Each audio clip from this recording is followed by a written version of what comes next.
ಸ್ನೇಹಿತರೆ, ಸುಮಾರು 27 ದೇವಸ್ಥಾನಗಳನ್ನು ಒಡೆದು ಕಟ್ಟಿರ್ತಕ್ಕಂಥ ಕುತುಬ್ ಮಿನಾರ್ಗೆ, ನಾನು ಡೆಲ್ಲಿಲಿರ್ತಕ್ಕಂಥ ಕುತುಬ್ ಮಿನಾರ್ಗೆ ಬಂದಿದ್ದೀನಿ. ಇದು ಕುತುಬ್ ಮಿನಾರ್ ಆಗೋಕ್ಕೆ ಮುಂಚೆ ಖಗೋಳ ವಿಜ್ಞಾನ ಸ್ತಂಭ ಆಗೈತಾ. ಹಾಗೆ ಇಲ್ಲಿರ್ತಕ್ಕಂಥ ವಾಸ್ತವಾಂಶನ ಮೊದಲು 5 ನಿಮಿಷ ನೋಡೋಣ, ಆಮೇಲೆ ಪ್ರತಿಯೊಂದು ಮಾಹಿತಿಯನ್ನು ಕೊಡ್ತಾ ಹೋಗ್ತೀನಿ. ಇಲ್ಲಿ ಕುತುಬ್ ಮಿನಾರ್ ಪಕ್ಕನೇ ವಿಷ್ಣು ಧ್ವಜ, ವಿಷ್ಣುಗೆ ಸಮರ್ಪಣೆ ಅಂತ ಒಂದು ಧ್ವಜ, ವಿಷ್ಣುಪಾದ ಅಂತ ಹೇಳಿ.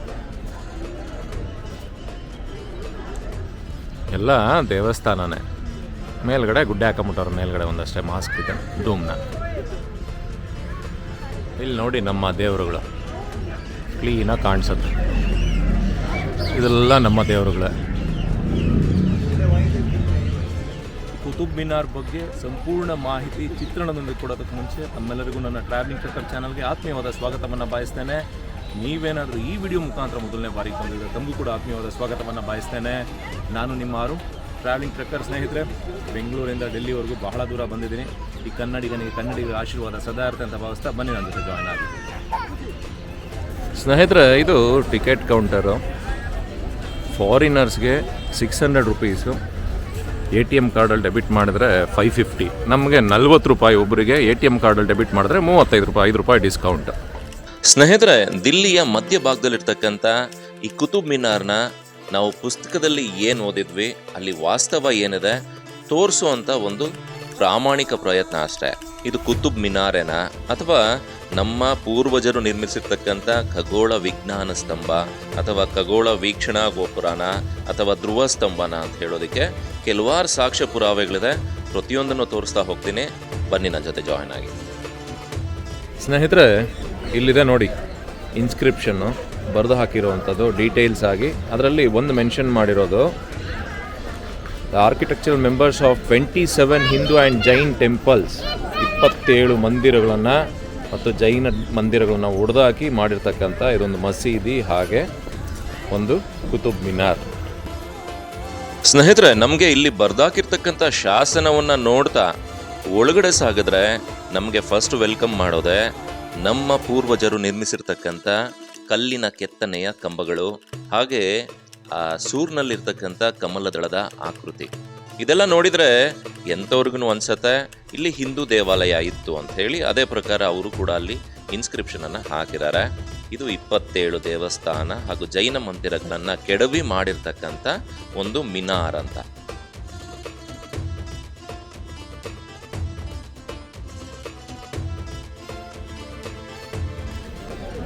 ಈ ಐರನ್ ಪಿಲ್ಲರ್ ಏನಿದೆ, ಇದು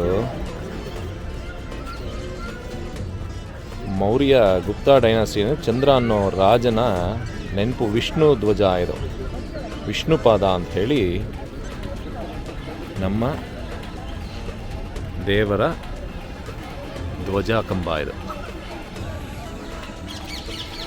ನೋಡಿ, ಕಂಬದ ಮೇಲೆ ಸ್ಯಾನ್ಸ್ಕ್ರಿಟಲ್ಲಿ ಒಂದಷ್ಟು ಇನ್ಸ್ಕ್ರಿಪ್ಷನ್ಸ್ ಇದೆ, ಯಾವಾಗ ಏನು ಅಂತ ಹೇಳಿ. ಎಷ್ಟು ಕಾಣಿಸುತ್ತೆ ಗೊತ್ತಿಲ್ಲ.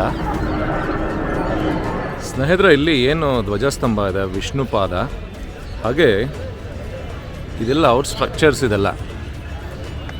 ಹಾಗೆ ಒಳಗಡೆ ಹೋದರೆ ನಮಗೆ ಕಂಪ್ಲೀಟ್ ದೇವಸ್ಥಾನ ಸ್ಟ್ರಕ್ಚರ್ಸ್ ಎಲ್ಲ ಕಾಣಿಸುತ್ತೆ. ನೋಡಿ, ಇದೆಲ್ಲ ದೇವಸ್ಥಾನದ ಕಂಬಗಳು. ಅದ್ರ ಮೇಲೆ ಅವರು ಡೂಮ್ ಮಾಡ್ಕೊಂಡಿರೋ ಅಂಥದ್ದು ನೋಡಿ. ಇದಕ್ಕೆಲ್ಲ ಸೇರಿಸಿ ಹಾಗೆ ಕಟ್ಕೊಂಡ್ಬಿಟ್ಟಿದ್ದಾರೆ. ವಿಷ್ಣು ದೇವಸ್ಥಾನ ಇದೆ ಆ್ಯಕ್ಚುಲಿ ಇದು, ಅಲ್ಲಿರೋ ಪ್ರಕಾರ. ನೋಡಿ, ಅಲ್ಲಿ ಐರನ್ ಪಿಲ್ಲರ್ ಮೇಲೆ ಇರ್ತಕ್ಕಂಥ ಇನ್ಸ್ಕ್ರಿಪ್ಷನ್ ಏನಿದೆ ಅದನ್ನು ಇಂಗ್ಲೀಷ್ಗೆ ಅನುವಾದ ಮಾಡಿದ್ದಾರೆ 1903ರಲ್ಲೇ.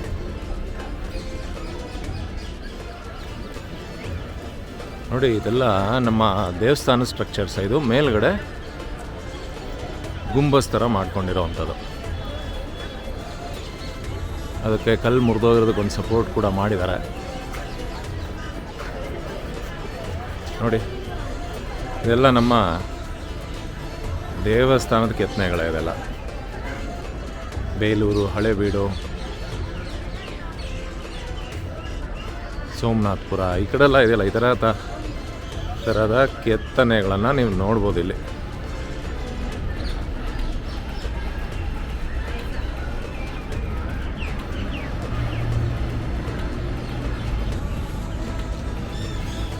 ನೋಡಿ, ಈ ಕೆತ್ತನೆಗೆ ತೊಗೊಂಡೋಗಿ ಮೇಲ್ಗಡೆ ಡೂಮ್ ಮಾಡ್ಕೊಂಡಿದ್ದಾರೆ. ಇಲ್ಲೆಲ್ಲ ಅಂತೂ ಸ್ಟ್ರಕ್ಚರ್ಸ್ ನಮ್ಮದೇನೆ, ನಮ್ಮ ಟೆಂಪಲ್ಗಳದೇ ಸ್ಟ್ರಕ್ಚರ್ಸ್ ಇಲ್ಲಿರುವಂಥದ್ದು.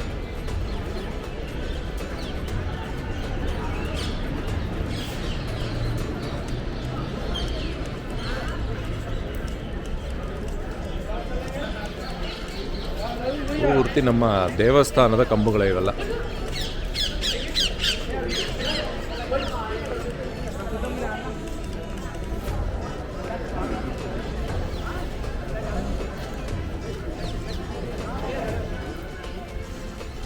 ನೋಡಿದೆಲ್ಲ ದೇವಸ್ಥಾನಗಳಿದೆ. ಸ್ನೇಹಿತರೆ, ಅಲ್ಲಿರ್ತಕ್ಕಂಥ ವಾಸ್ತವಾಂಶವನ್ನು ಪೂರ್ತಿಯಾಗಿ ನೋಡಿದರೆ ಈಗ ಬನ್ನಿ ಮೊದಲು ಪುಸ್ತಕದಲ್ಲಿರ್ತಕ್ಕಂಥ ಇತಿಹಾಸ ತಿಳ್ಕೊಳ್ಳೋಣ. ಪುಸ್ತಕದಲ್ಲಿ ನಮಗೇನಿತ್ತು, ಗುಲಾಮಿ ಸಂತತಿಯ ರಾಜನಾಗಿತ್ತಂತ ಕುತುಬ್ ಉದ್ದೀನ್ ಐಬಕ್ ಅವನು ಈ ಕುತುಬ್ ಮಿನಾರನ್ನು ಕಟ್ಟಿಸ್ದ. ಅವನು 1190ರಲ್ಲಿ ಶುರು ಮಾಡ್ತಾನೆ. ತದನಂತರ ಅವನ ಅಳಿಯ ಶಂಶುದ್ದೀನ್ ಅಲ್ತಮಶ್ 1220ರಲ್ಲಿ ಇದನ್ನು ಪರಿಪೂರ್ಣವಾಗಿ ಕಂಪ್ಲೀಟ್ ಮಾಡ್ತಾನೆ ಅಂತ ಇತಿಹಾಸ ಇರೋದು.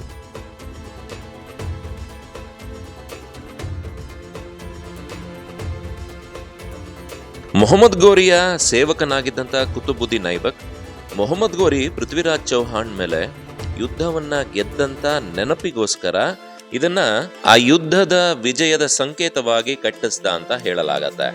ತದನಂತರ ಇದನ್ನ ಫಿರೋಜ್ ಶಾ ತೊಗ್ಲಕ್ 1369ರಲ್ಲಿ ಸ್ವಲ್ಪ ರೆನೋವೇಷನ್ ಮಾಡಿಸ್ತಾನೆ. ಆಮೇಲೆ ಹುಮಾಯೂನ್ ಬಂದು ಇದಕ್ಕೆ ಡೋರ್ಗಳನ್ನ ಕೂಡ ಹಾಕಿಸ್ದ. ತದನಂತರ ಏನ್ ಮಾಡ್ತಾರೆ, ಬ್ರಿಟಿಷರು ಗೋಪುರವನ್ನ ಮೇಲ್ಗಡೆ ನಿರ್ಮಾಣ ಮಾಡಿದ್ರು ಅಂತ ಹೇಳಲಾಗತ್ತೆ. ಸ್ನೇಹಿತರೆ, ಕುತುಬ್ ಮಿನಾರ್ ಏನಿದೆ, ಇದು ಪ್ರಪಂಚದ ಇಟ್ಟಿಗೆಯಲ್ಲಿ ಕಟ್ಟಿರ್ತಕ್ಕಂಥ ಅತಿ ಎತ್ತರವಾದ ಒಂದು ಮಿನಾರ್. 72 ಮೀಟರ್ ಅಂದ್ರೆ ಸುಮಾರು 216 ಅಡಿ, 5 ಫ್ಲೋರ್ಗಳಿದೆ. ಕೆಳಗಿನ ಸುತ್ತಳತೆ ಏನಿದೆ ಇದು ಸುಮಾರು 47 ಅಡಿ ಇದೆ. ಹಾಗೆ ಮೇಲೆ ಹೋಗ್ತಾ ಹೋಗ್ತಾ ಮೇಲಿನ ಸುತ್ತಳತೆ ಏನಿದೆ ಸುಮಾರು 9 ಅಡಿಗಳಷ್ಟು ಇದೆ. ಇದಿಷ್ಟು ನಮಗೆ ಇತಿಹಾಸದ ಪುಸ್ತಕಗಳಲ್ಲಿ ಸಿಕ್ಕಿದ್ರೆ, ಇತಿಹಾಸದ ಪುಸ್ತಕಗಳಲ್ಲಿ ಮುಚ್ಚಿಟ್ಟಿರ್ತಕ್ಕಂಥ ಕೆಲವೊಂದಷ್ಟು ಇತಿಹಾಸಕಾರರು ತಿಳಿಸಿರ್ತಕ್ಕಂಥ ಮಾಹಿತಿಗಳನ್ನು ನಾನು ನಿಮಗೆ ತಿಳಿಸ್ತಾ ಹೋಗ್ತೀನಿ. ಸ್ನೇಹಿತರೆ, ಇದನ್ನು ಅಲೈ ದರ್ವಾಜಾ ಅಂತ ಹೇಳಿ ಅವರು ಮಸೀದಿಗೆ ಹೋಗೋದಕ್ಕೆ ಮಾಡ್ಕೊಂಡಿದ್ದಂಥ ಒಂದು ಗೇಟ್ ಇದು, ಎಂಟ್ರೆನ್ಸ್ ಗೇಟ್ ಇದು.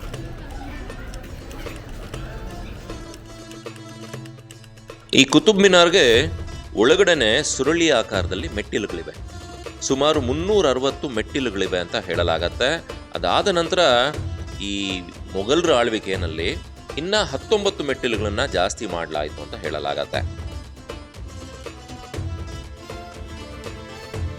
ತುಂಬಾ ಮುಂಚೆ ಜನಗಳನ್ನ ಇದನ್ನ ನೋಡೋದಕ್ಕೆ ಒಳಗಡೆ ಬಿಡ್ತಾ ಇದ್ರಂತೆ. ಒಂದು ಬಾರಿ ಕಾಲು ತುಳಿತಾಗಿ ತುಂಬಾ ಸಾವು ನೋವಾಗತ್ತೆ. ಅವಾಗಿಂದ ಇದನ್ನ ಮೇಲ್ಗಡೆ ಹತ್ತೋದಕ್ಕೆ ಬಿಡ್ತಾ ಇಲ್ಲ. ಇದು ಸ್ವಲ್ಪ ವಾಲಿದೆ ಅಂತ ಕೂಡ ಹೇಳಲಾಗತ್ತೆ. 1977ರಲ್ಲಿ ಪ್ರೊಫೆಸರ್ MS ಭಟ್ನಾಗರ್ ಅಂತ ಹೇಳಿ ಒಬ್ರು ಇತಿಹಾಸಕಾರರು ಇದ್ರ ಬಗ್ಗೆ ಸಂಶೋಧನೆ ಸ್ಟಡಿ ಮಾಡೋದಕ್ಕೆ ಬರ್ತಾರೆ. ಪ್ರೊಫೆಸರ್ ಭಟ್ನಾಗರ್ ಅವರು ಏರಿಯಲ್ ವ್ಯೂ ನೋಡಿದಾಗ ಈ ಕುತುಬುದ್ದೀನ್ ಐಬಕ್ ಕಟ್ಟಿರ್ತಕ್ಕಂಥ ಕುತುಬ್ ಮಿನಾರ್ ಹೇಗಿರತ್ತೆ ಅಂತ ಹೇಳಿದ್ರೆ 24 ದಳದ ಕಮಲದ ಹೂವಿನ ತರ ಕಾಣಿಸ್ತಾ ಇರತ್ತೆ. ಕಮಲದಳದ ಹೂವಿನ ಆಕಾರ ಅಂತ ಹೇಳಿದ್ರೆ ಅದು ಹಿಂದೂ ವಾಸ್ತುಶಿಲ್ಪ. ಹಾಗೆ ಅವರು ಕೆಲವೊಂದಷ್ಟು ಸಂಶೋಧನೆ ಮಾಡಿದ ಮೇಲೆ ಒಂದಷ್ಟು ಕ್ವಶನ್ಸ್ನ ಕೂಡ ರೈಸ್ ಮಾಡ್ತಾರೆ. ಏನು ಅಂತ ಹೇಳಿದ್ರೆ, ಕುತುಬುದ್ದೀನ್ ಐಬಕ್ ಏನಿದ್ದ, ಅವನು ಮೊಹಮ್ಮದ್ ಗೋರಿಯ ಸೇವಕನಾಗಿ ಪೃಥ್ವಿರಾಜ್ ಚೌಹಾನ್ ಮೇಲೆ ಯುದ್ಧ ಗೆದ್ದಿದ್ದಕ್ಕೆ ಇದನ್ನ ಯುದ್ಧದ ವಿಜಯ ಸಂಕೇತದ ಸ್ಮಾರಕ ಅಂತ ಕಟ್ಟ ಅಂತ ಹೇಳಲಾಗತ್ತೆ. ಆದರೆ ಆ ಯುದ್ಧ ಆಗಿದ್ದು ಟೆರೈನಲ್ಲಿ, ಡೆಲ್ಲಿನಲ್ಲಿ ಯಾಕೆ ಬಂದು ಅವನು ಈ ಸ್ಮಾರಕವನ್ನ, ವಿಜಯದ ಸಂಕೇತವನ್ನ, ಒಂದು ಮಿನಾರನ್ನ ಕಟ್ಟದ? ಹಾಗೆ ಮೊಹಮ್ಮದ್ ಗೋರಿ ಯುದ್ಧವನ್ನ ಗೆದ್ದಿದ್ದಕ್ಕೆ ಕಟ್ಸಿದ್ರೆ ಇದನ್ನ ಮೊಹಮ್ಮದ್ ಗೋರಿ ಹೆಸರಲ್ಲಿ ಇರಬೇಕಿತ್ತು. ಕುತುಬುದ್ದೀನ್ ಐಬಕ್ ಹೆಸರಲ್ಲಿ ಕುತುಬ್ ಮಿನಾರ್ ಅಂತ ಏನಕ್ಕೋಸ್ಕರ ಇದನ್ನ ನಾಮಕರಣ ಆಯಿತು? ಆಗ ಅವನಿನ್ನೂ ರಾಜ ಕೂಡ ಆಗಿರಲಿಲ್ಲ. ಅವನು ಲಾಹೋರ್ನಲ್ಲಿ ಅಲ್ಲಿ ಆಳ್ವಿಕೆ ಮಾಡ್ತಾ ಇದ್ದ. ಇವನು ಮೊಹಮ್ಮದ್ ಗೋರಿಯ ಕೆಳಗಡೆ ಇರ್ತಕ್ಕಂಥ ಒಬ್ಬ ರಾಜ ಆಗಿರ್ತಾನೆ. ಸ್ನೇಹಿತರೆ, ಇತಿಹಾಸಕಾರರ ಪ್ರಕಾರ ಇದು ನಮ್ಮ ಭಾರತದ ಖಗೋಳ ವಿಜ್ಞಾನದ ಸ್ತಂಭ, ಧ್ರುವ ಸ್ತಂಭ ಅಥವಾ ಖಗೋಳ ವೀಕ್ಷಣಾ ಗೋಪುರ ಅಂತ ಹೇಳಲಾಗತ್ತೆ. ಜ್ಯೋತಿಷ್ಯ ಶಾಸ್ತ್ರದ ಪ್ರಕಾರ 24 ದಳದ ಕಮಲ ಆಕೃತಿನ ಹೋರ ಅಂತ ಹೇಳ್ತೀವಿ. ಸೊ ಹಾಗಾಗಿ ಇದು ಮೆಹರೋಲಿ ಆಗಿತ್ತು ಅಂತ ಹೇಳ್ತಾರೆ. ಹಾಗೆ ರಾಶಿ ಚಕ್ರದ ಪ್ರಕಾರ 27 ನಕ್ಷತ್ರಗಳು ಈ ಕುತುಬ್ ಮಿನಾರ್ ಸುತ್ತ 27 ಮಂಟಪಗಳಿತ್ತು. ಆ 27 ಮಂಟಪಗಳನ್ನು ಕೆಡವಿ ಹಾಕಲಾಯಿತು ಅಂತ ಕೂಡ ಹೇಳಲಾಗತ್ತೆ. ಹಾಗೆ ಸ್ನೇಹಿತರೆ, ಇದ್ರೊಂದು ವಿಸ್ಮಯ ನಡೆಯುತ್ತೆ. ಮಾರ್ಚ್ 21ರಲ್ಲಿ ಭೂಮಧ್ಯ ಭಾಗಕ್ಕೆ ಸೂರ್ಯ ಬಂದಾಗ ಇದು ನೆರಳು ಯಾವ ರೀತಿ ಬೀಳತ್ತೆ ಅಂತ ಹೇಳಿದ್ರೆ 5 ಅಂತಸ್ತಿನ ಮಣ್ಣಿನ ಮಡಕೆಗಳ ನೆರಳು ತರ ಬೀಳತ್ತೆ. ಬಹಳ ವಿಶೇಷವಾಗಿರತ್ತೆ. ಸ್ನೇಹಿತರೆ, ಏನೇ ಇರಲಿ, ನನ್ನ ಪ್ರಯತ್ನ ನಾನು ಮಾಡಿದ್ದೀನಿ, ನನಗನ್ಸಿದಂಥ ಅನಿಸಿಕೆನೂ ಹೇಳಿದ್ದೀನಿ, ಹಾಗೆ ಇತಿಹಾಸ ಏನು ಹೇಳುತ್ತೆ ಅದನ್ನು ಕೂಡ ತಿಳಿಸ್ಕೊಟ್ಟಿದ್ದೀನಿ. ಇದು ಕುತುಬ್ ಮಿನಾರ್ನ ಕತೆ. ನಿಮ್ಮ ಅಭಿಪ್ರಾಯ ಏನು ಅಂತ ಕಾಮೆಂಟ್ ಬಾಕ್ಸಲ್ಲಿ ತಿಳಿಸಿ. ಹಾಗೆ ನನ್ನ ಈ ಪ್ರಯತ್ನಕ್ಕೆ ನಿಮ್ಮ ಆಶೀರ್ವಾದ, ಸಪೋರ್ಟ್ ಸದಾ ಇರುತ್ತೆ ಅಂತ ಹೇಳ್ತಾ ತಮ್ಮೆಲ್ಲರಿಗೂ ಧನ್ಯವಾದವನ್ನು ಅರ್ಪಿಸ್ತಾ ಇದ್ದೀನಿ. ತಮ್ಮೆಲ್ಲರಿಗೂ ಅನಂತ ಧನ್ಯವಾದಗಳು.